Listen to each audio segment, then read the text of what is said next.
2026 के मिड के around real estate के प्राइसेस पूरी दुनिया भर में अचानक से उछाल मारेंगे। पुराने घाव अब बंद होने वाले हैं। पास्ट रिलेशनशिप भी वापस सरफेस पर आ सकता है। तो अगर आप बिजनेस पार्टनरशिप में हैं, बड़े कॉन्ट्रैक्ट्स आने वाले हैं, अनएक्सपेक्टेड कोलैबोरेशंस मिलने वाले हैं। नमस्कार दोस्तों, स्वागत करता हूं आपका आपके अपने चैनल किस्मत की रेखा पर। आज का वीडियो सच में मेरा भी एक फेवरेट वीडियो है, क्योंकि जब भी हम राहु की बात करते हैं, न सिर्फ चीजें एकदम अलग लेवल पर चली जाती हैं, बल्कि इस बार राहु की जो मूवमेंट है वो शतभिषा नक्षत्र में एंट्री कर रही है। ये पूरा टाइम हर एक लगन के लिए बहुत ही पावरफुल बनने वाला है। लेकिन कैसा बनेगा, किस तरीके की एनर्जी आएगी, क्या बदलाव दिखने वाले हैं, चलिए धीरे धीरे आराम से समझते हैं। सबसे पहले जरूरी है शतभिषा नक्षत्र का असली मतलब समझा जाए। ये नक्षत्र क्यों इतना स्पेशल है और राहु का इससे आखिर रिश्ता इतना गहरा क्यों माना जाता है।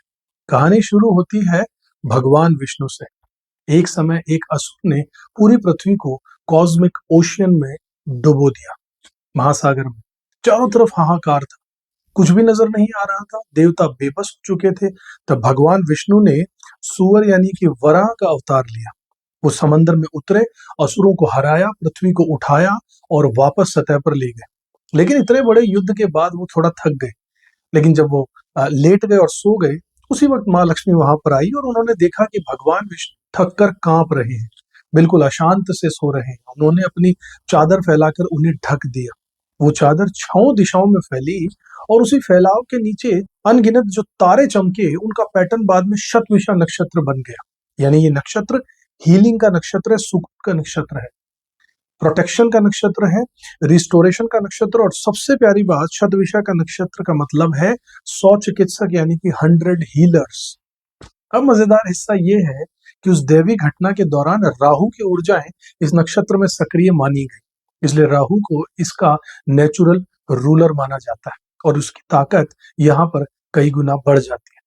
अब थोड़ा सा राहु और केतु की रियल नेचर की भी बात करते हैं साथियों। यहाँ पर राहु और केतु कोई ग्रह नहीं है, ये एक शेडो प्लेनेट है, छाया ग्रह। इनका कोई फिजिकल अस्तित्व तो है ही नहीं।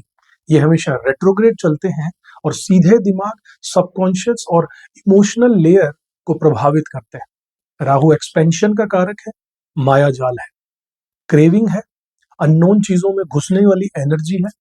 केतु डिटैचमेंट है, मोक्ष है, रिलीज है और पुरानी चीजें छोड़ने की ताकत केतु है। इन दोनों को हमेशा से एक्सिस में यानी आमने सामने ही चेक करके ही पढ़ना चाहिए, अकेले अलग अलग बिल्कुल नहीं।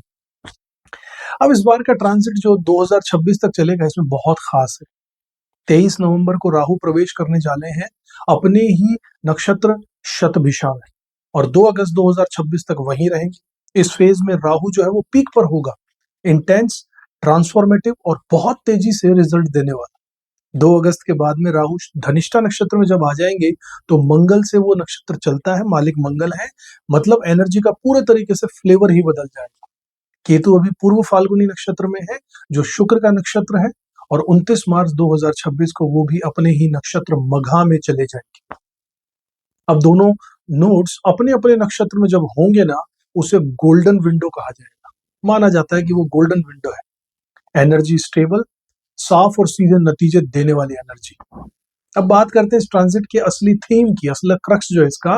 राहु एक्टिवेट कर देगा 8वें साइकिल को, यानी ट्रांसफॉर्मेशन को, पुरानी चीजों के ब्रेक होने का, इनहेरिटेंस का, नया बदलाव आएगा, डेप्थ तक जाएगा इंसान, रीबर्थ का, जॉइंट असेट्स का और लाइफ की टेस्टिंग सिचुएशंस का समय। केतु एक्टिवेट करेंगे इसी समय 4थे साइकिल को, यानी कि होम, मदर, रियल एस्टेट, घर की शांति, इमोशनली ग्राउंडिंग, कंफर्ट जोन। एक तरफ से जिंदगी पुश करेगी बदलाव की तरफ और दूसरी तरफ दिल खींचता रहेगा स्टेबिलिटी की तरफ। यही इस ट्रांजिट का सबसे बड़ा ड्युअलिटी और दोहरी अट्रैक्शन होगी। और एक क्लियर प्रिडिक्शन मैं आज यहाँ पर बोल रहा हूं, 2026 के मिड के अराउंड रियल एस्टेट के प्राइसेस पूरी दुनिया भर में अचानक से उछाल मारेंगे। बहुत नोटिसेबल जंप आने वाला है। अब सबसे इंपॉर्टेंट सवाल यहाँ पर यह है कि 12 जो लग्न या 12 राशियां हैं, इन पर इसका क्या असर पड़ेगा। फिजिकल लेवल पर अगर देखना है तो लग्न से देखिए, अपने लग्न के हिसाब से राशि पकड़िए, और अगर इमोशनल लेवल पर जो फर्क पड़ेगा वो चेक करना है तो चंद्रमा की राशि से पकड़िए। आपकी चंद्रमा की जो राशि है उसका वीडियो देखिएगा। साथियों, सिंह लग्न और सिंह राशि वालों की बात करूं, जब राहु आपके 7वें घर में आ रहे हैं तो भाई पूरी कहानी बदल जाएगी।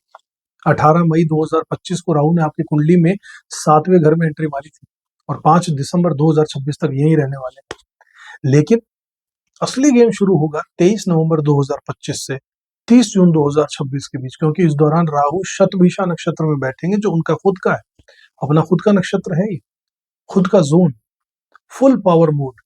और जब राहु शतभिषा में होंगे तो हीलिंग शुरुआत हो जाएगी, गहरी हीलिंग, खासकर रिश्तों में, पार्टनरशिप में, बिजनेस कोलैबोरेशन।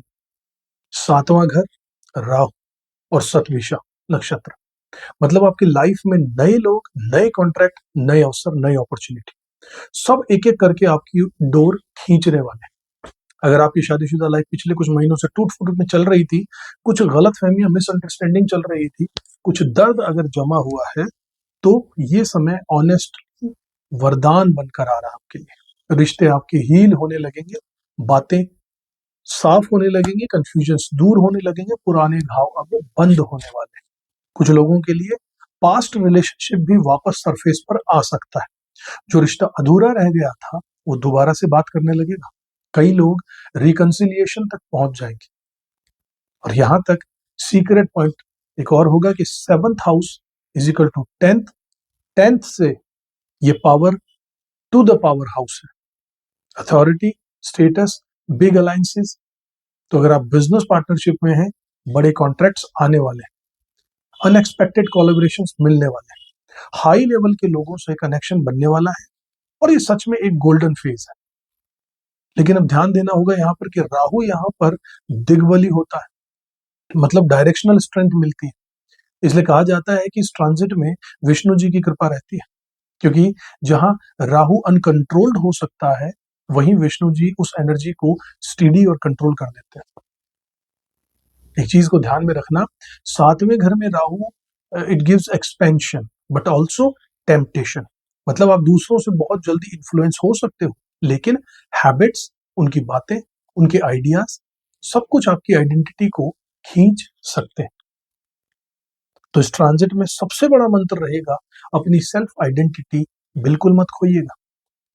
खुद बनकर रहना सीखना होगा आपको। किसी और के डिसीजंस कॉपी मत कीजिएगा, क्योंकि आप लियो हैं। सूर्य आपका मालिक है, आपको फॉलो करने के लिए बनाया गया है, फॉलो होने के लिए नहीं साथी।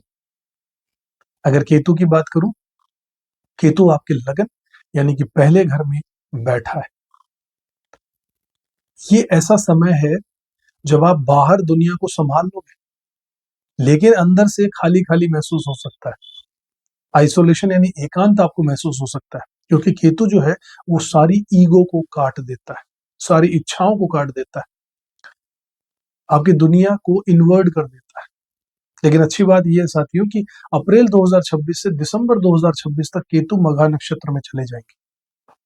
मघा यानी कि राजगद्दी, सिंहासन, राजा की जैसी ऊर्जा, अथॉरिटी, लेगेसी।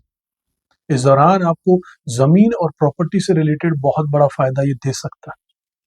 कंस्ट्रक्शन का काम हो, रेनोवेशन हो, बाइंग सेलिंग हो, सब कुछ पॉजिटिव साइड में चले जाएगा। आपकी हेल्थ भी बूस्ट होने वाली है, और मार्च 2026 के बाद एनर्जी लेवल ऊपर की ओर जाने वाले हैं।